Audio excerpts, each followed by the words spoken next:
Good Tuesday morning, guys. My name is Jerry Miller, and thank you kindly for joining us on the Jerry and Jerry Show. We are live on all social channels and wherever you get your podcasting content. And today's show puts a spotlight on Virginia basketball and Virginia football. We're in this unique period, exam break, where there's not much going on the hardwood, and of course the football season is over. Have no fear, a lot of news is very near. We'll talk transfer portal. We'll talk Virginia hoops from an underclassman standpoint. I'm going to ask the Virginia Sports Hall of Famer which underclassman has the most upside.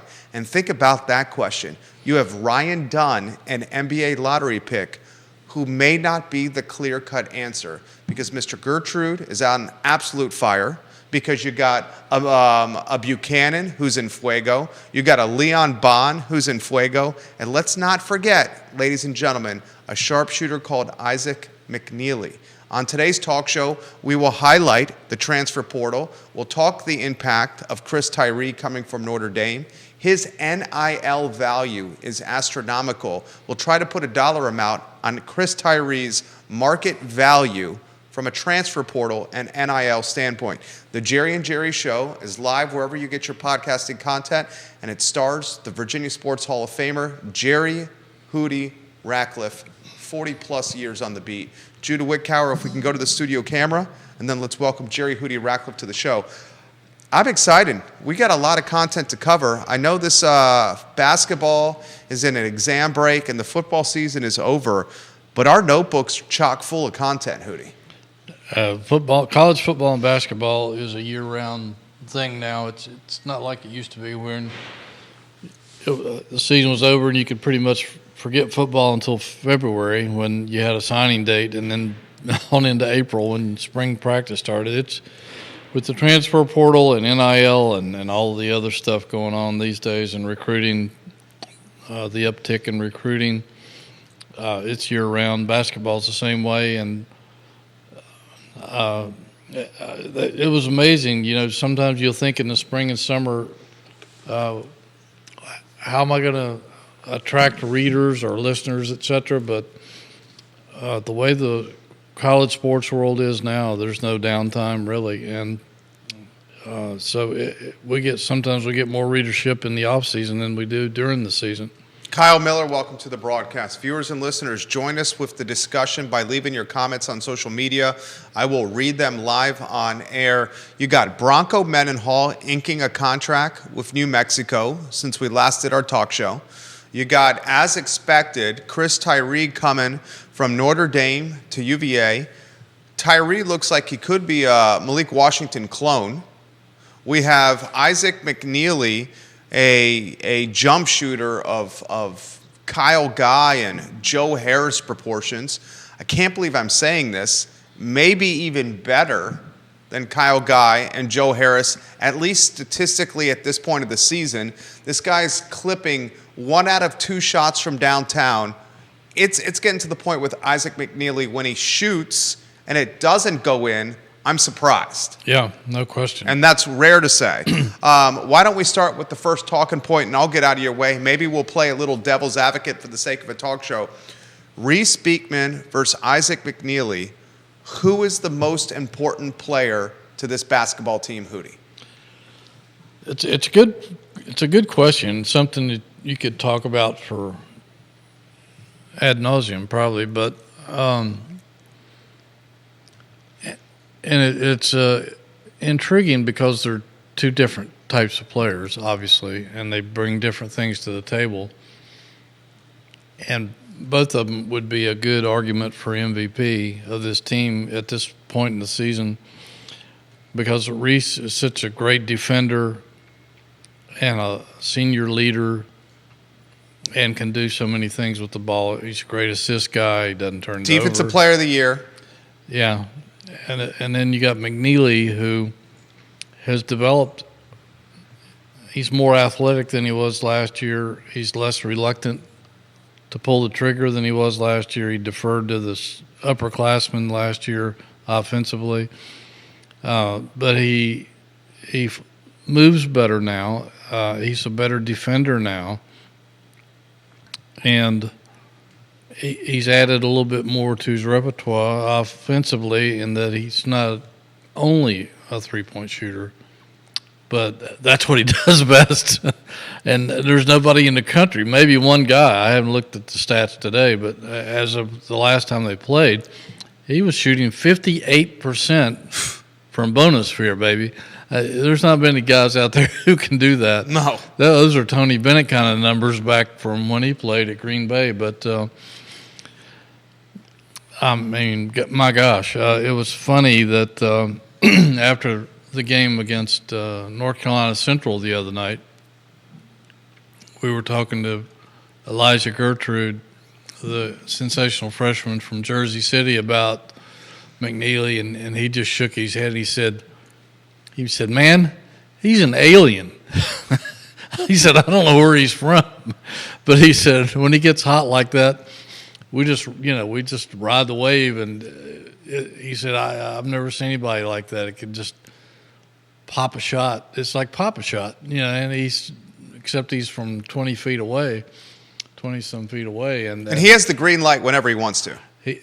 Bright green. Yeah. And, especially in transition. And that's where you separate a lot of three-point shooters. A lot of guys can hit that spot up, catch and shoot. But, to stop in transition and nail it like he does, that's rare. That's rare air. I'll give you McKneely's stats, and Hootie knows these better than anyone. 58.1% from downtown, 80% from the free throw line, 49.3% from the floor. He's Virginia's leading scorer at 12.9 points a contest, 3 rebounds a game, 1.6 dimes a game, nearly half a steal and half a block a contest. Here's an intriguing statistic for me. 29 minutes for McKneely, just under 29 minutes for Reese Beekman. So these guys' stats are nearly identical. They had the same amount of rebounds a contest. McKneely's averaging about a point and a half more than Beekman. Of course, Beekman, the point guard, is going to have more assists. He's just under 6 dimes a contest. Beekman really gets it with the steals and blocks categories, with 3 steals a contest, nearly a block a contest. And his assist-to-turnover ratio, I'll stack it up against anyone with what Beekman's doing, basically 6-1 here. So who is the most important, Reese Beekman or Isaac McKneely on this team? I'm putting Hootie Ratcliffe on the hot seat. You are putting me on the hot seat. And I don't think I could be wrong with either one of them, but as much as I know how much Tony Bennett values defense and protecting the basketball, I still think you got to score. And that's why I would lean toward McKneely in that department, because the last 2 games he scored 22 points in both games and got Virginia. I mean, he just killed North Carolina Central. He had 4 3-pointers in 3.5 minutes. That game was over. It was over. He's not going to do that every game, obviously, but if he can make that kind of an impact in the first half, I don't think Virginia will be as plagued as they have been in some games where they've started slow over the years or had those long scoring droughts that Virginia fans just are expecting and just saying, when's it going to come?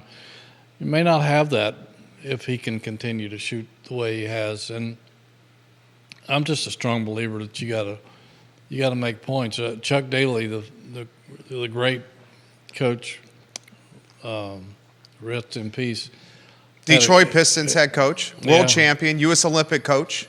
Yeah, great coach. And one of his favorite sayings was that great shooting makes up for a multitude of sins. And I believe that's true. I mean, you can have other parts to your game or your team that may you may not be able to rely on as much, but if you can shoot the eyes out of it, and Tony makes a good point. Sometimes your shooting's not going to be there, but if you have a guy like McKneely and he's getting the looks that you are hoping he's getting, you're never out of it. I wouldn't think. I think he needs to be scoring 18, 19 points a game, something like that, and getting more shots. And he is. He is starting to get more shots. Yeah. I concur 1,000%. I think McKneely should be leading the team in shots. Currently, he is, and I'm looking at the stats right now, second. Beekman's got 87 attempts on the season to McKneely's 71. And to Hootie's point, he's starting to get more shots. And I think Coach Bennett, and granted, he knows more basketball than just about anyone on the planet. When McKneely's stroking the jump shot and he's proficient from downtown, it opens up the game for everybody. Mm-hmm. It opens up the interior for Dunn to crash the boards. It opens up the interior and driving lanes for Beekman to create off the dribble. It makes Buchanan better. It makes Bond better.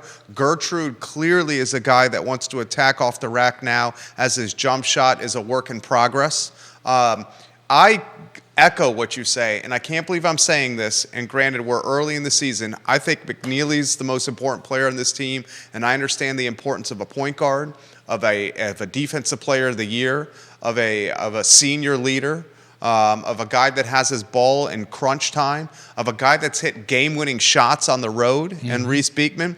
But this team is a different program and a different animal when McKneely is making half his shots from downtown, Hootie. Absolutely.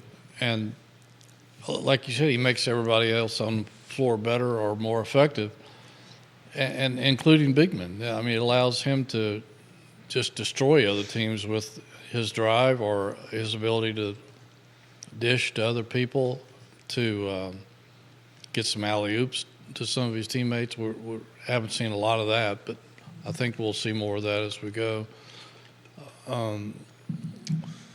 It's just so how many times over the years watching ACC ball or whatever, and your team is playing well and doing everything it can, but the other team has a red-hot three-point shooter that you can't stop him, and it just kills your team. And I mean, that's him. He's that guy.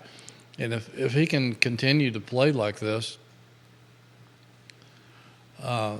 sky's the limit. It really is. I mean, he can just destroy defenses if he's on his game, and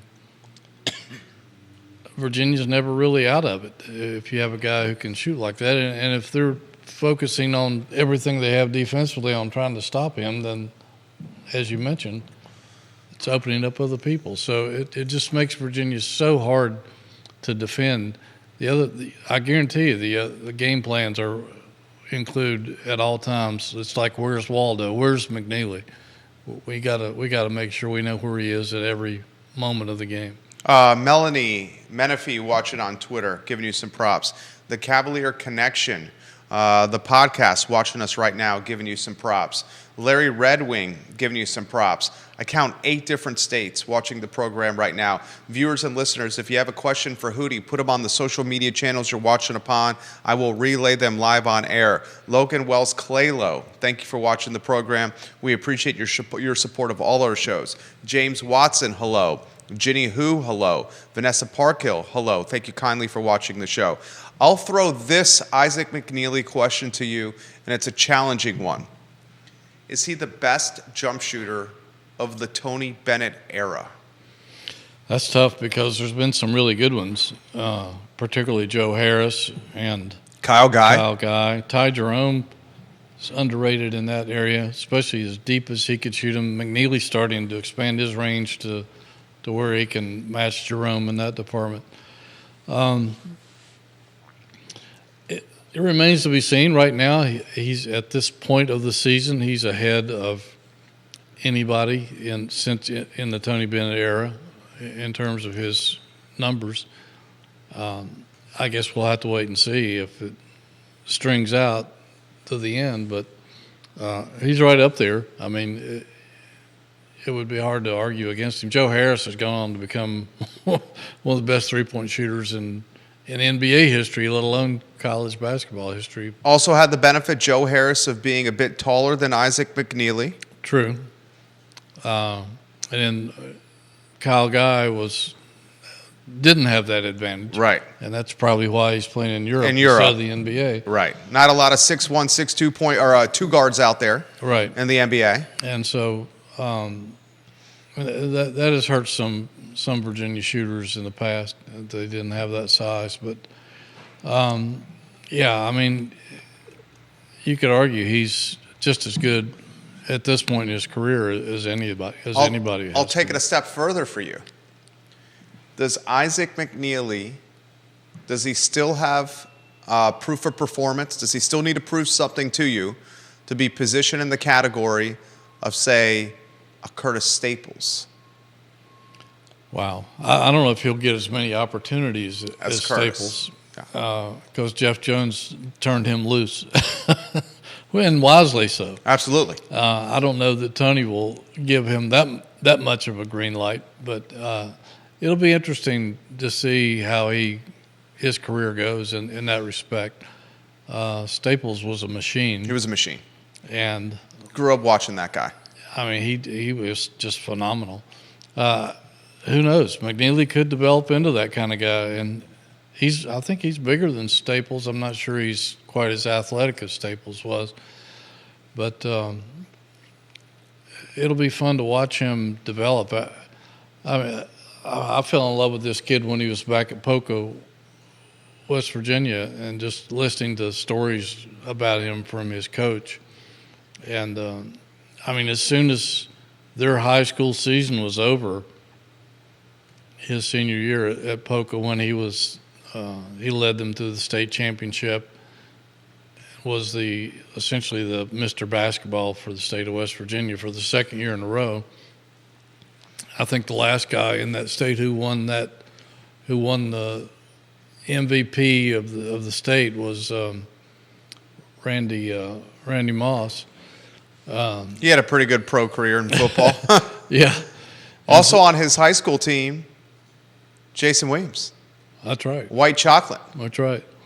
But as soon as that high school season was over, the coach put down the tape on the floor for the college three-point line, and McKneely went to work on expanding his shot to a little bit more length, and now he's shooting from NBA range and beyond at some points. So the kid just works so hard, and he's such a good kid. I mean, he is such a good kid. One of my sponsors, the Good Feet store, they like to do some NILs with Virginia athletes, and Jonathan Cotton is a guy who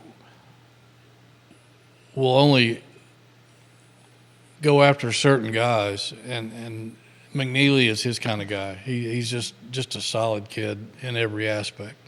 Isaac McKneely, guys, will follow him closely. I want to repeat this statistic to the viewers and listeners. He is shooting 58.1% from downtown right now. Just absolutely fantastic production from Bonusphere for this Virginia men's basketball player. This leads us to our next topic of the show: which underclassman has the most upside? Now, McKneely is a second year, so he is still he's obviously an underclassman. He did get a lot of minutes last year. Ryan Dunn got some minutes last year. There are three other underclassmen that did not see minutes last year that are getting key minutes this year: Gertrude, Bond, and Buchanan. So if you look at the freshman and sophomore class, I mean, this team excites me so much this year, but the future is obscenely bright for Virginia men's basketball when you look at the underclassmen and the minutes that they're getting right now. So I'll start open-ended with you. Which underclassman has the most upside? Who do you, Ratcliffe? It's hard to think of McKneely as an underclassman, even though he's only been here for a year. He seems like he's been around for a long time, but obviously his upside is phenomenal. Ryan Dunn is in a league of his own. I mean, he's already being talked about as a first-round draft pick. Lottery pick. And he's barely into his sophomore year. And he's just scratching the surface. I mean, to say Ryan Dunn is raw is an understatement. Yeah, and I mean, that's hard to argue with that. I mean, we knew he was special last year when the comparisons came to DeAndre Hunter early on, just in his first couple of games. And that just continued to grow, even though he didn't get a lot of playing time last year. And he just shows you flashes of brilliance every time he's on the floor. But who was it the other day? I think Leon Bond said, man, when we got Reese Beekman and Ryan Dunn out there, we've got the two best defenders in the country on the floor at the same time. Absolutely. And Dunn does it on both ends of the floor. Absolutely. I think his scoring will get better as he becomes more comfortable and begins to mature. But his defense and rebounding and shot blocking is phenomenal. It would be hard to argue that he doesn't have the brightest upside just because of that overall talent. Tony Bennett calls it continuous, or a complete player who can do everything that you need from a guy to guard multiple positions, incredible jumping ability. I think Isaac McKneely, this is crazy to say, and viewers and listeners hear me out. I think Isaac McKneely is going to be the best college player of the current underclassmen. But that's a good point. But he may have the least NBA upside of the current underclassmen, because Dunn is a lottery pick. I would not be surprised if Gertrude and Bond tickled the fancy of an NBA team with their athleticism, their reach, their length, their height, their explosiveness. McKneely's got the jump shot. He may not have the NBA athleticism and explosiveness. And at 6'3", 6'4", there are a lot of 6'3", 6'4" sharpshooters that play the two-guard position in the NBA. There are a lot of 6'3", 6'4" sharpshooters in the world. Yes. That play basketball. Right. There's not a lot of folks like Ryan Dunn who are 6'8", 6'9", with 7+ wingspan that can jump out of the gym and are just scratching the surface as a sophomore in college. That's very true. That's very true. And I'm sure that's something that McKneely will try to work on, is becoming more athletic, more fluid. But you're right. And you know, a guy like him will probably be branded as a spot-up shooter for an NBA team. So that limits him to some degree, although any team that has a weapon like that becomes a harder team to beat. But you're right, the athleticism aspect of it is you can't ignore that. It's just some guys are just incredibly athletic, and you can't coach that. It's just they're born with it. And Dunn is high end, and we're yet to see what Gertrude and Bond are going to be. They're just scratching the surface right now. Gertrude, he was just killing it in practice on the green team, and this was before Dante Harris got hurt, and Tony Bennett and his staff were talking to each other about it. How can we keep this guy off the floor? He's just so good. He's so athletic. He can do everything. He can do everything. Yeah. And he's everything that we heard that he was going to be. Explosive, elevates so quickly. He showed us the other day he could shoot the three. Finally hit one, and that will come. But he's so quick, and he's so athletic. It's just scary athletic. And Bond, I think he's developing quickly. His defense will get better as we go, but he's also a very athletic guy. And with he and Bond on the floor at the same time, both those guys can rebound. Both of them can block shots, intimidate. Tony Bennett, just if he can keep these guys around for a while, I really think that we might see him in another Final Four in the next year or two. I mean, or three. Viewers and listeners, I want you to think about this. This team has got Sweet 16, Elite 8 potential. I'm not saying it's going to happen. It's got potential for that kind of upside this year. Think about next year's team. Next year's team, you have Gertrude and McKneely in the backcourt. You got Bond and Dunn in the front court. If Dunn comes back, we don't know if he'll flirt with the NBA and get drafted in the lottery. Very well could. Probably will. If he's a lottery pick. He will leave. You got Buchanan putting on some muscle in the front court. You got Rhodey. Rhodey's got moxie. Yes, he does. This guy is a winner. He's got moxie. He's got underrated height at 6'6", and he sees plays before they develop. He's a good passer. Great passer. Great court awareness. You got Dante Harris. I'm about to ask you where the minutes going to come from. Dante Harris, the Big East Tournament MVP, the Georgetown transfer, who everyone in Wahoo Nation was high on. It looks like his minutes may have gone to Gertrude or may be taken by Gertrude as Harris is dealing with an ankle injury. I mean, this team is sick. Yeah, and they've got more talent coming in. Yeah. They've got a shooter from Canada who can shoot the eyes out of it. Another big kid from California coming in who had West Coast teams frothing at the mouth at the possibilities of what he can do inside. Post-up scorer, strong rebounder, shot blocker.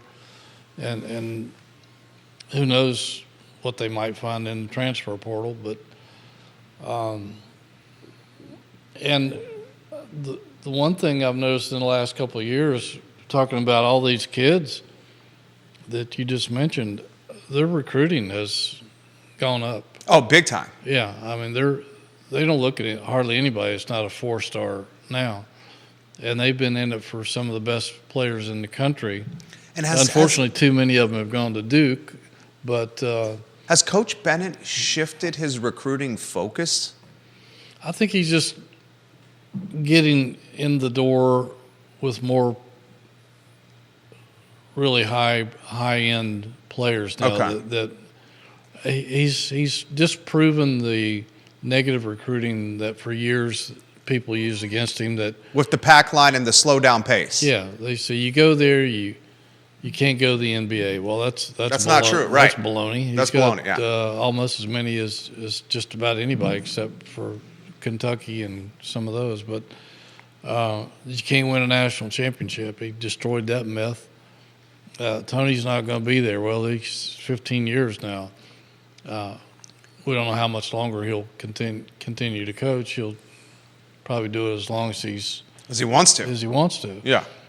He won't be one of these guys that coaches, I don't think, into his mid-70s or anything like that. I don't think so. I think, people are giving them looks now that might not have in the past. And the word is out. There's been all kinds of polls in recent years that the best coaches in America, he's right there. Everybody considers him a future Hall of Famer. He's one of the faces of the ACC, whether he wants to be or not. I think it's a reluctant thing on his part. There was a poll a few years ago, what college coach would you want your son to play for? And he won that hands down.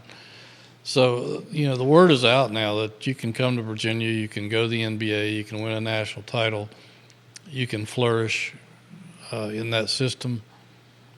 No, you're not going to average 25 points a game, but you're going to get enough opportunities to where anybody in the NBA who's looking is going to know who you are. Viewers and listeners, let us know your questions. We'll relay them live on air.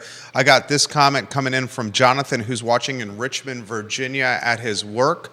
He says, my cubicle and the one next to me are watching you boys right now at work. Please discuss this. We think Elijah Gertrude has the most upside. He'll be a point guard with the ball in his hands. He's got maybe the best jumping ability on the team. He can slash to the rack with anyone. We know Dunn's a lottery pick, but Gertrude looks like an NBA point guard waiting to happen at 6'4", 6'5", with leaping ability. That's a very good point, and I don't disagree with any of that. In high school, he was more of a 2 and a 3, but he's been working a lot at 1. Particularly since Harris got hurt, but he was doing that some even before Harris got hurt. And like I said, on the green team, he was playing so well that you just couldn't ignore it, and they decided we can't keep the red shirt on this kid. He's just too good. And I think they were waiting to see because in high school, I mean, the guy was just phenomenal. I think I've said on the show before, Doug Smith, call him Fresh, that played for Jeff Jones here in the 90s, lives in Jersey City, and he told me about this kid before Virginia started recruiting him and said, I think Virginia could get him if they come after him. And he told the Virginia coaches that, and they gave him a look and were blown away. But Doug kept talking about how athletic this kid was. He said, we've never had anybody like him. And I said, yeah, that covers a lot of ground because there's been some fabulous players here. And, he kept comparing. He said, most athletic. I said, what do you mean when hadn't had anybody like that? He said, he's more athletic than anybody. I said, Justin Anderson? He said, yeah, he's more athletic than Justin Anderson. And that, I had to see it to believe it, but I looked up some videos of the kid, and what those guys in Richmond sitting at their cubicles said is right. I mean, I talked to his coach, high school coach, and he said it's just so effortless. It's like Superman in those movies where he just elevates without trying, and he gets up so quickly and is so explosive. We're going to see incredible things by him in the next few years in JPJ. One of my favorite things was to watch Justin Anderson race down the court from behind, and somebody going in thinking they had an easy layup or a dunk or something, and here comes Anderson out of nowhere and slaps their shot 10 rows up into the stands. We're going to see that same thing from this kid. And you talk about some alley-oop opportunities. He'll at point guard, he'll be doing most of the passing, but it'll be interesting to see him on the other end of some of those because his and fast break dunks is going to bring the house down before he's through here. I got a tough question for you. Dante Harris, the Big East Georgetown transfer, who Coach Williford called the best on-ball defender maybe in his time at UVA, said maybe a better on-ball defender, his words, not mine, right, than Kie Clark on the talk show. Yeah. You lined up that guest, one of the best guests we've had. I'll throw this to you. Where are his minutes going to go now? He's coming off an ankle injury that's lingering. Is it a high ankle? I believe so. High ankles, you and I both know this, they linger. And they do not heal quickly, especially for a point guard that has to get in and out of cuts as an on-ball defender. Mm-hmm. Are his minutes gone the way of Gertrude? I think it's too early to say that because he had made an impression on the staff before Gertrude even got here. But, Tony likes to split up those backcourt minutes and use guys, but I'm certain it's going to be impacted by Gertrude's ability to just do everything. I wouldn't say that he's going to be relegated to the bench for time on end, but I imagine his minutes will be split some for sure. I think we haven't seen the best of Harris yet on the offensive end. Talking to Curtis Staples, who was his high school coach, this kid can fill it up, and he showed that at times at Georgetown. But it's going to be interesting to see how Tony handles that going forward. And one of the beauties of this team is they've got depth, and they can use that as an advantage. I don't think there's as many good teams in the ACC from top to bottom this year. It's pretty top heavy again, I think. And so there will be opportunities there for Tony to play multiple guards for a good amount of minutes. So I wouldn't completely write Harris off at this point, but I'm sure his court time will be somewhat diminished just because Gertrude is just so good. He has so much upside. It's scary. Kevin Yancey's watching in Waynesboro. He asked, is it time for a 3-guard offense? I mean, in a lot of ways, they are playing a 3-guard offense. And sometimes they're playing a 4-guard offense. Yeah, definitely. I mean, sometimes it's done on the floor with 4 guards around him. Yeah. Groves at sometimes has been playing the 5. Sometimes Dunn might slip into that a little bit, but and I'm not sure they're going to face a lot of giant teams like sometimes in the past. Where Duke and North Carolina worry me. Yeah, they have big dudes with Baycott and Philip. Yeah, Kowski, the reigning player of the year. Yeah. And there's a couple of other teams that have some big men. Florida State always has big men, but I'm not sure they have the quality that they've had in the past. But against teams like that, they'll have to find a way. They'll have to play bigger. But I think Tony likes the idea of playing 3 and 4 guards at a time because you got more guys that can handle the ball, more guys who can shoot it, more guys who can play in-your-face defense for the most part. So, the time has already come. Questions coming in. This Kevin has a follow-up question. We'll get to the questions in a matter of moments. I see half a dozen. He says, it sounds like Gertrude is a perfect swing man. Gertrude, I mean, Tony Bennett has an abundance of riches right now. We went from a team last year where we were struggling to find a post player, Gardner was our own post player, our only post player. Mm-hmm. We went with a team last year where we couldn't throw the ball into the ocean at times, certainly not from a jump shooting standpoint, to now you got perimeter scoring, you got post scoring, you got fast break scoring. You could make a legitimate argument that Dunn's the best defensive player in the conference, and that's no knock on Reese Beekman, but it's the fact that Dunn is longer and lengthier and can jump. He's getting more blocks. What do they call them? The SWACs? Yeah. You know, the combination of the steals and the blocks that they keep track Stocks. of? Stocks. Yeah. Yeah, thank you, Hootie. Stocks. This team is absolutely loaded. How about this question that's come for you? Is Dante Harris, when he returns to the team, going to be the clear backup to Beekman? Because I don't see him getting on the floor at any other position on this team.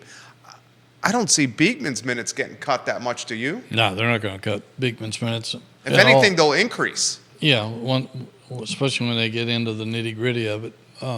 You can't take him off the floor very much because he's your leader. He can do so many things. You can't afford to have him. He'll get some breathers, but unless he gets in foul trouble, he'll be on the floor most of the time. Again, I think Tony likes to use that depth to his advantage because he can wear down the other team's backcourt with 3 or 4 guards that can play on both ends of the floor. So, and one thing about this is a pretty good defensive team that's getting better.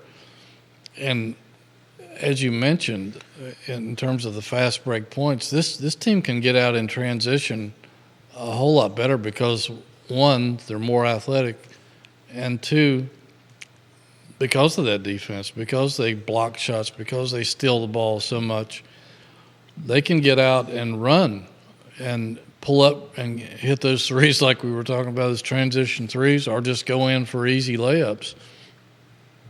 So that's something that not a lot of Tony's teams have been able to do either. This is a much more athletic team than some of the teams he's had in the past. Do you think, and throw this to you, do you think Coach Bennett has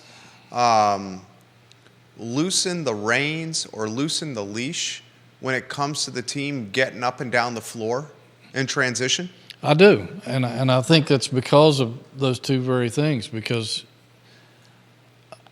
they are so effective on the defensive end, and there are more opportunities to run. And if Tony doesn't mind a team that can get up and down the floor as long as they play good defense. And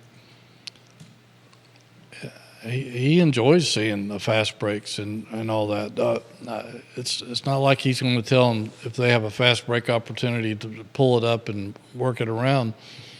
So, yeah, he has loosened the reins in that aspect because this is such an athletic team. He's got so many guys out there that have a different level of athleticism than the majority of his teams have had.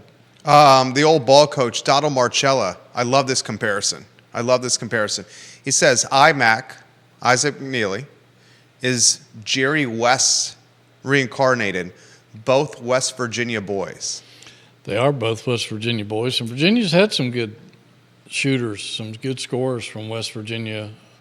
Buzzy Wilkerson comes to mind, who still has some records over there, and he was playing in the 40s and 50s before the ACC even evolved, and helped usher UVA into the ACC. I got to know Buzzy back years ago, and just an incredible offensive guy. They even had some guys in his era and before from West Virginia who were really good offensive players. It's a tough comparison. I mean, Jerry West, we're talking about the logo. I know. I know. I respect what he's saying here because of the West Virginia ties. Too. Yeah, I do too. He's the logo. I mean, who knows? He could end up being the best player from the state of West Virginia since Jerry West. Who knows? I mean, I don't know who. We had Hot Rod Hundley and Rod Thorne and a couple other guys in not so many in recent years that were pretty good. But that's something to keep your eye on for certain in the future. Somebody told me, and I haven't been able to verify this. I'll have to get my friend Jonathan Coleman to ask Jerry West because Jonathan wrote the book on Jerry West, West by West. If you like the LA Lakers, particularly during their heyday, you need to give that book a read. It's a fabulous look at Jerry West and the Lakers from those days. But I'll have to ask him to ask West what he thinks of McKneely. It would be interesting to see his evaluation. We got live action. Northeastern Saturday, John Paul Jones Arena, 6:00 tip. That should be cruise control win.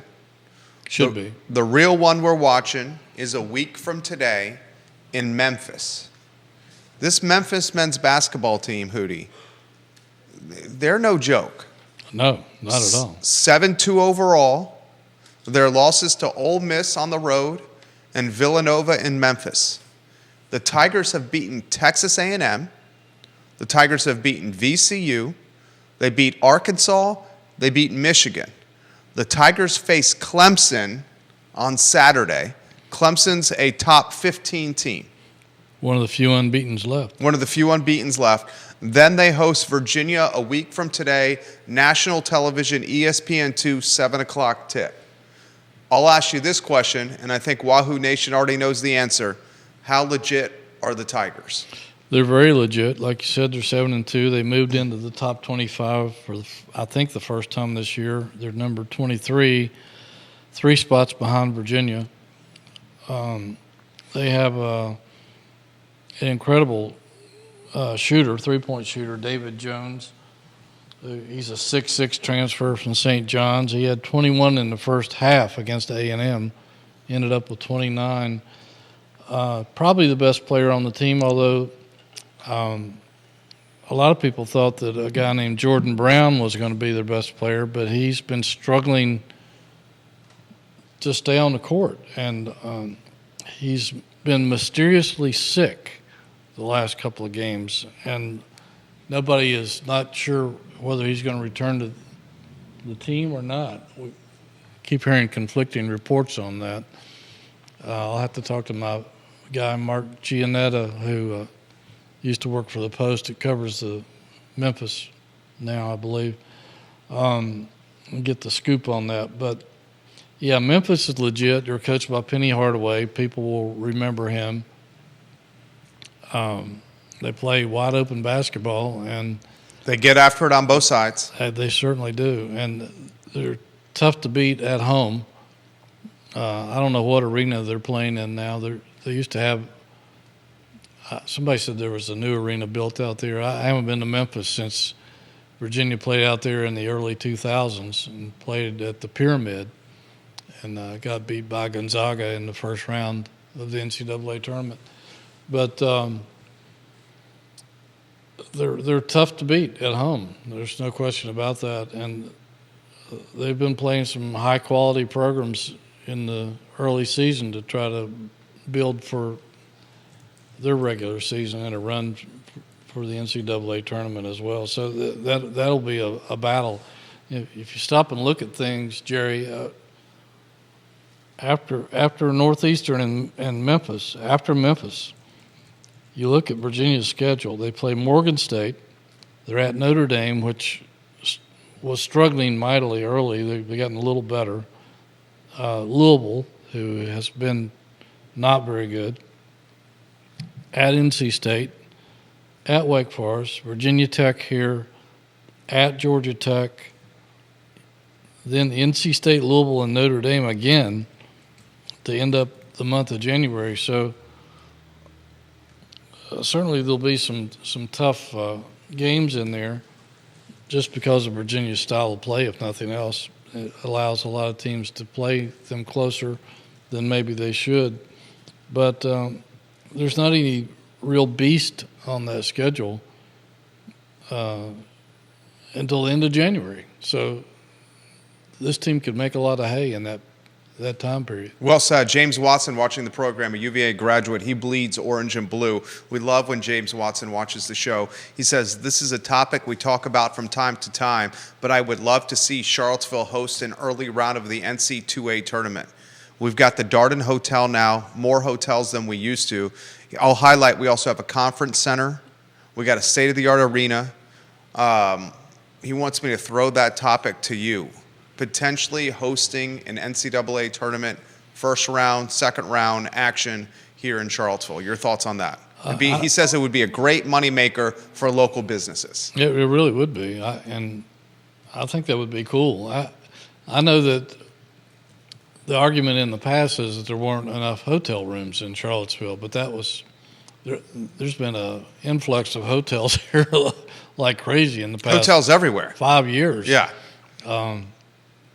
I don't see that being a barrier anymore to host a regional where you're going to have, I mean, you can only seat 14, a little over 14 in that place, so you can't tell me there's not enough hotels to go around to seat capacity crowds for each one of those rounds of a regional. I would love to see it. I think it would be great. There's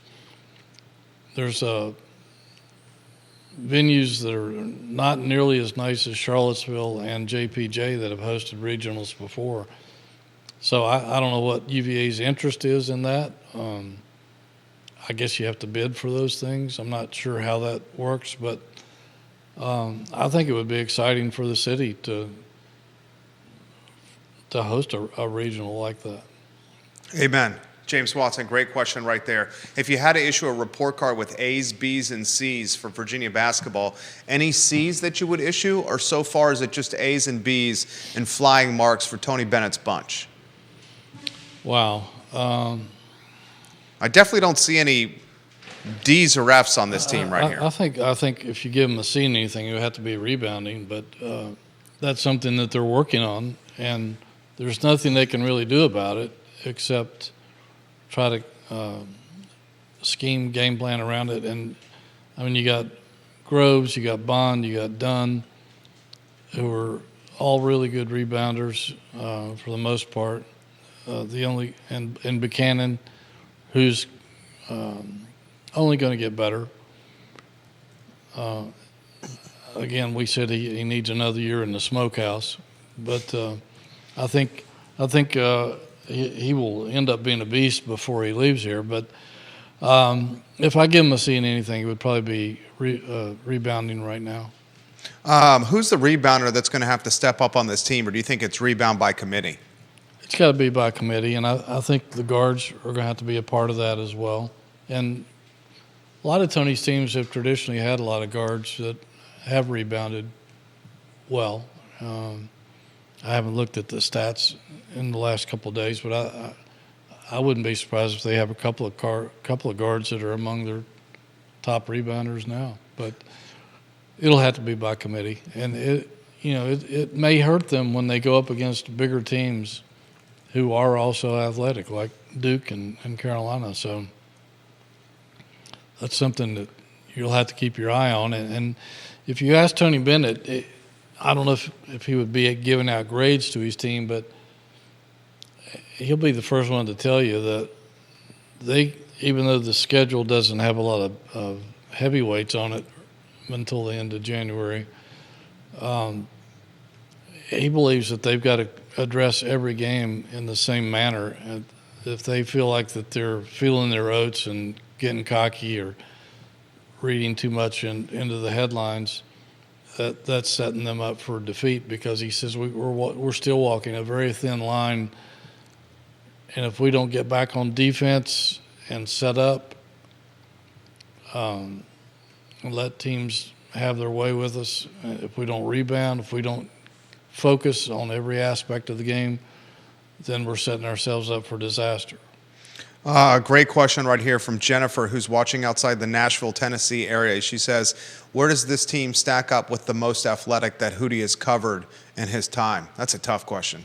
It is a tough question because it's a lot of years. Yeah, 40-plus Off years. the top of my head. A couple of Jeff Jones teams were pretty darn athletic, for sure. A couple of Pete Gillen's teams were pretty athletic. I don't know that there's been a Tony Bennett team that's been this athletic that I can think of off the top of my head. They've had some pretty good athletes and stuff, but maybe not a collection of them all at the same time like this. But this might be the most athletic in the Tony Bennett era. I think so. Yeah. A lot of the Terry Hollins teams, they had some great athletes, but for the most part weren't up and down, burners. Like a couple of Jeff Jones teams could get up and down the floor. A couple of Pete's teams could get up and down the floor.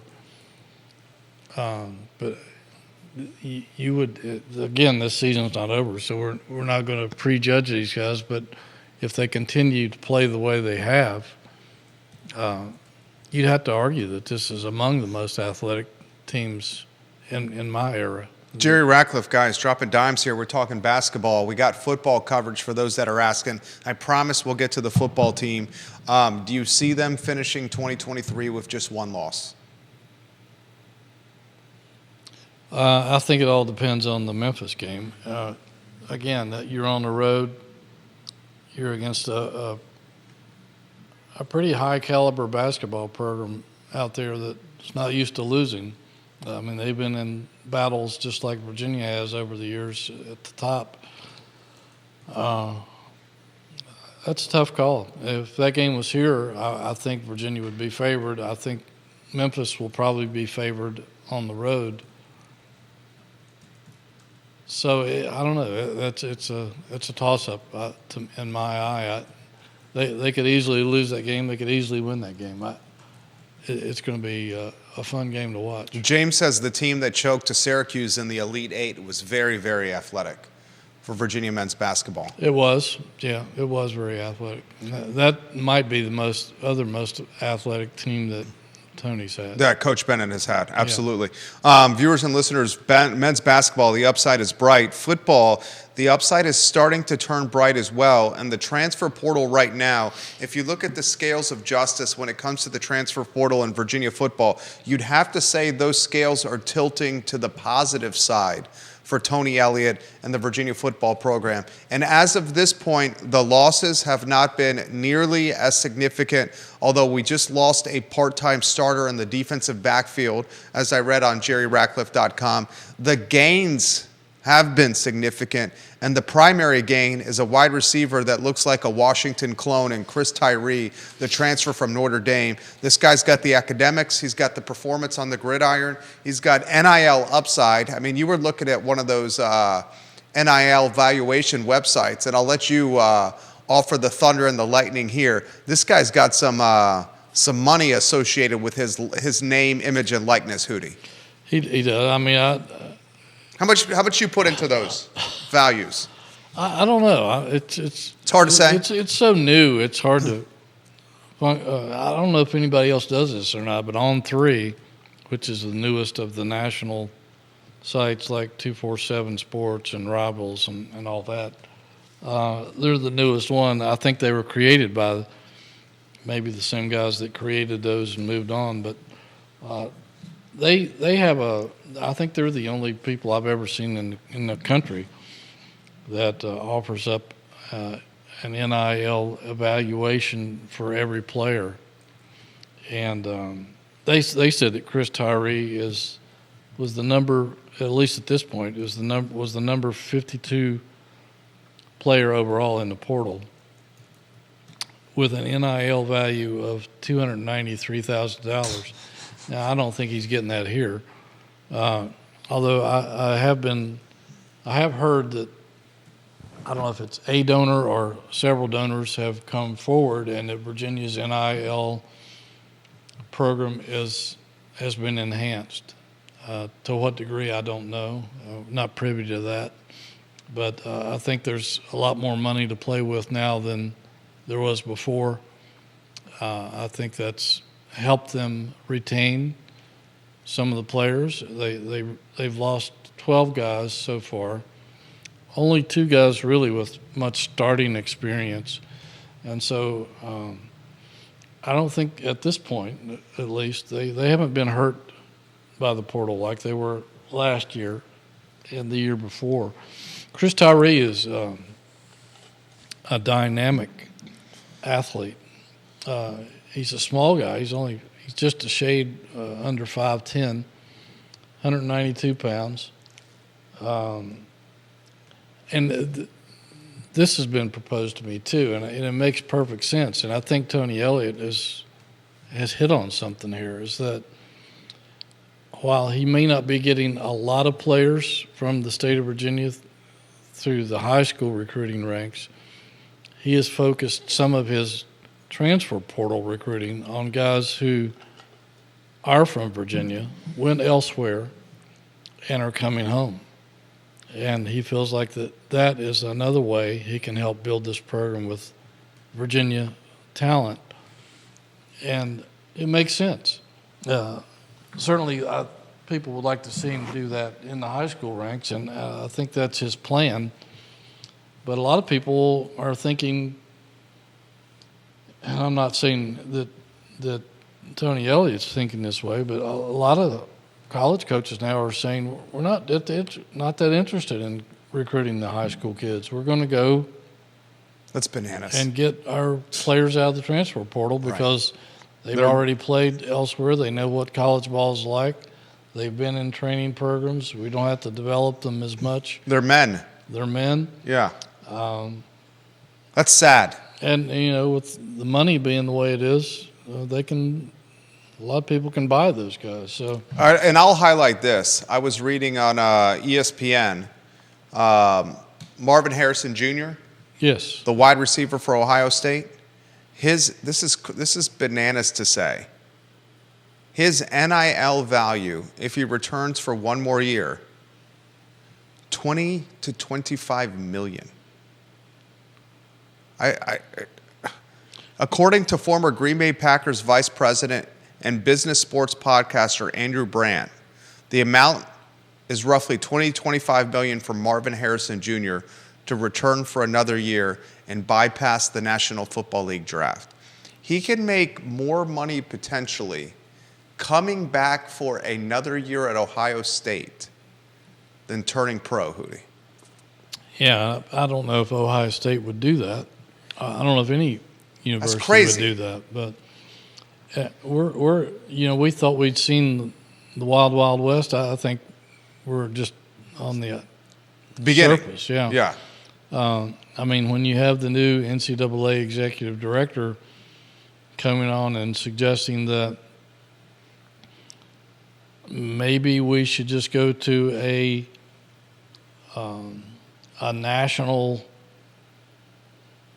not really have conferences per se, but have one big 30 to 40 team bracket, almost like a Premier League, where you pay players a minimum of $30,000 a year or so. I don't know, maybe it's more than that.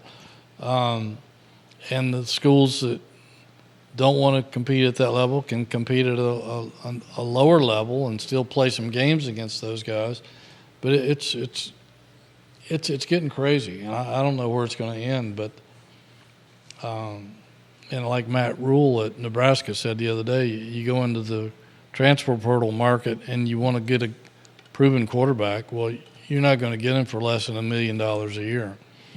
And if you want a high-end quarterback, it's going to cost you $2-3 million or more. So where's all this headed? I don't know. It seems more like professional football more and more every day. But I mean, would that then be, Hootie, in that scenario, would that then be the minor leagues of the NFL?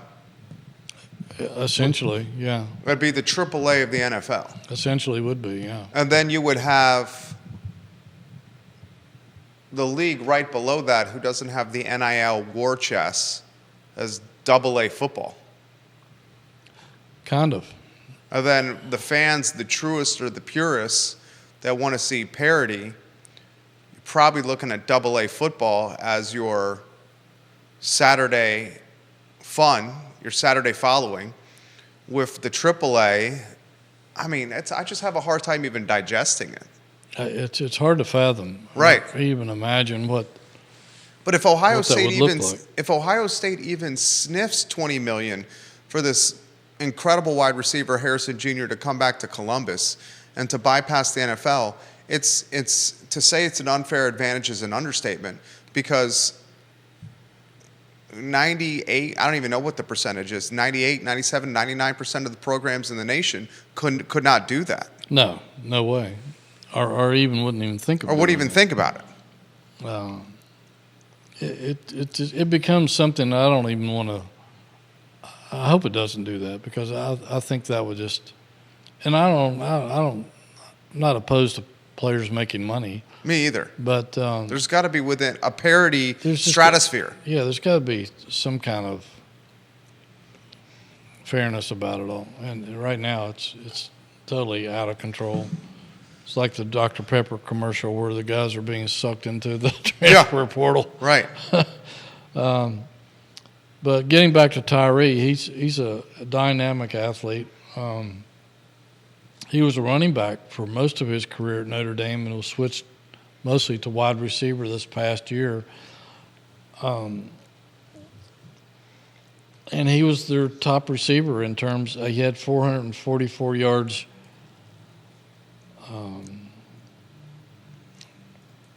and on 24 receptions, I think. He was their primary kick returner.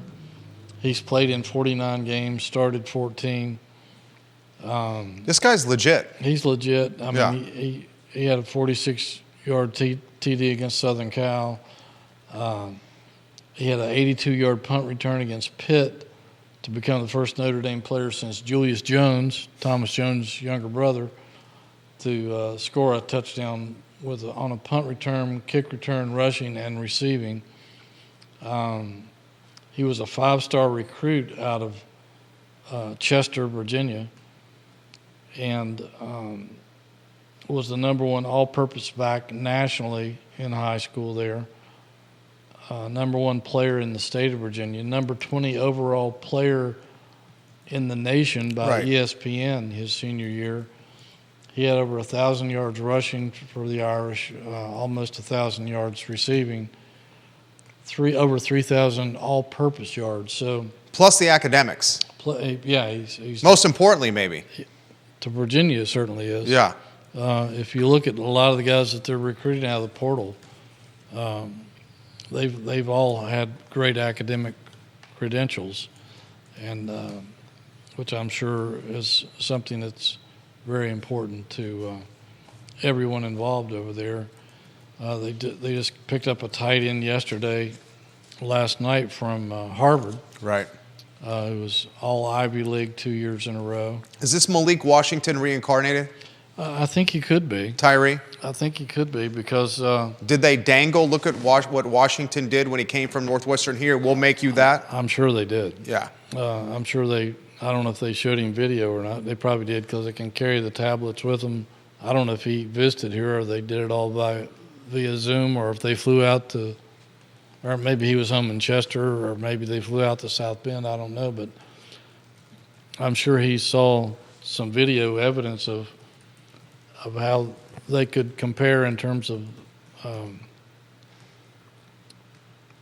possibilities. And I mean, he's size-wise, they're close. I think Washington's 5'8".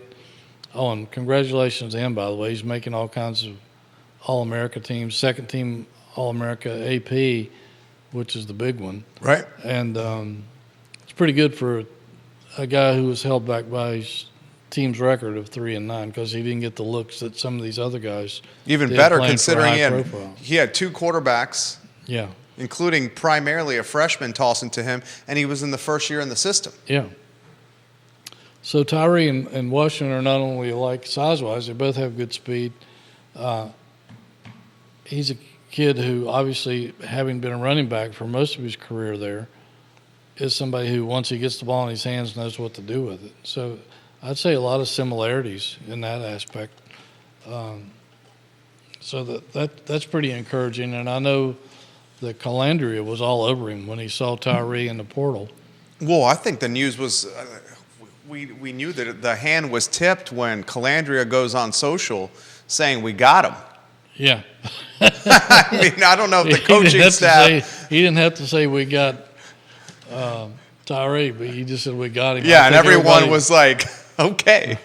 Oh, all right. But, yeah, that's pretty cool. Like I said, and the tight end from Harvard, 6'4", 235, he's legit because – and he's also from the state of Virginia. Right. He's legit. I mean, he had offers from UCLA, Colorado, with prime time, Houston, TCU, South Carolina, Boston College. So he's a legit tight end. It might be an upgrade at that position. And they got a linebacker from Akron yesterday, or I think it was yesterday or 2 days ago, 6'4", 215 outside linebacker. With some experience. So I think right now, as opposed to former years, I think they're probably winning the portal battle right now in terms of the last 2 years. I couldn't say that.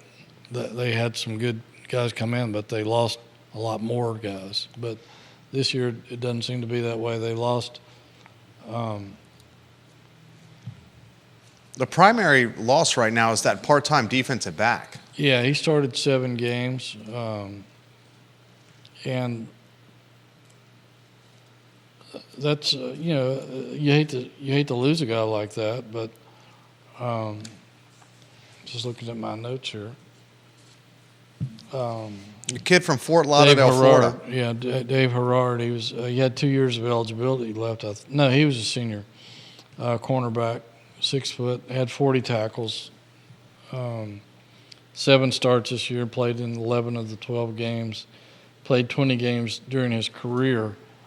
That is the principal guy that they lost. They lost another kid. Gosh, got so many notes here I can't find it. But who has since signed with South Florida. But those are the only 2 guys really of any magnitude. The other guys are either strictly reserves or didn't play at all, or were freshmen and didn't get an opportunity to play. So you can make a very legitimate argument, viewers and listeners, that the portal has been good to Virginia football this year. So far. So far. And perhaps when the athletic department committed to the coaching staff was able to leverage the portal to its advantage. Now, Keith Campbell's asking this question. It's a question that everyone's asking. If the team doesn't win this year, how hot is the seat for the coaching staff? I would think it's very hot. And again, it depends on – you have to quantify that a little bit. Saying they don't win, if they have another 3-9 season, that would probably be disastrous, I would think. If they're 6-6, 5-7, 7-5, it becomes you have to put it more under a magnifying glass and see what the problem is, and can it be corrected, or is it something that just takes time? He faced a major rebuild when he got here, even though he had some pretty good offensive talent that never bought into his system or just didn't click or whatever. But I think the third year is usually the telling year as to whether you see that this guy can turn the corner or if it's just going to be more of the same. So I think next year is a very decisive year in terms of whether people think that Tony Elliott can win here. Jerry Ratcliffe, guys. He's easy to host a talk show with. We'll highlight some of the viewers and listeners that watch the show. Jill on Twitter, Nancy Chamley watching the program. Thank you, Nancy, for joining us on Twitter. Wahoo Nation, we spent an hour and 15 minutes with the Virginia Sports Hall of Famer, and it's truly our pleasure. Closing thoughts, Hootie. What are you going to be watching? Football, basketball-wise, anywhere you want to go? Yeah, what are you working on? Well, we're focusing on trying to upgrade our podcasts. I think we want to get it to where we have something called a daily drop, and nice. It may not be an hour-long podcast, but in some instances we do some long-form interviews with some people, but we might have some daily drops of shorter length but impactful. We'll continue to monitor the transfer portal because that's something you got to keep your eye on 24/7 pretty much.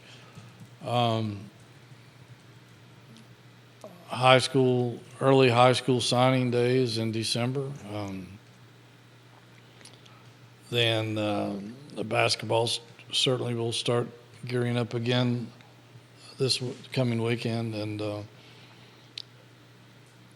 all of it will be pointed toward that Memphis game. That's a huge game. That's the biggest game on Virginia's schedule right now between now and sometime in February. So that's going to be something we'll examine. And other than that, it's just business as usual. Jerry Ratcliffe, guys, the star of the talk show. His website, jerryratcliffe.com. 12 states on today's talk show. The show continues to boom. If you like Virginia sports, jerryratcliffe.com, the website for you. I'm on it every single day. Jerry and Scott do a bang-up job covering all the programs and teams, and they churn content at levels that are proficient and engaging. I often go back to the website and I see a new piece of content, which is gratifying as a Wahoo fan. Judah Wickhauer is our director and producer. My name is Jerry Miller. This show airs on Tuesdays at 10:15 a.m. right here on this network. The I Love CVille show is up in 58 minutes on this network. Hootie, you make it easy. I sincerely mean that. You do too, my friend. You know your stuff. Following your lead, my friend. We got 80-some minutes in the books today. Goes by fast. Without a commercial break. It's the fastest hour and 20 minutes that I go through every week. Right, that's for sure. I feel the same. Thank you kindly for joining us. Go Wahoos, and you guys enjoy your Tuesday. Take care.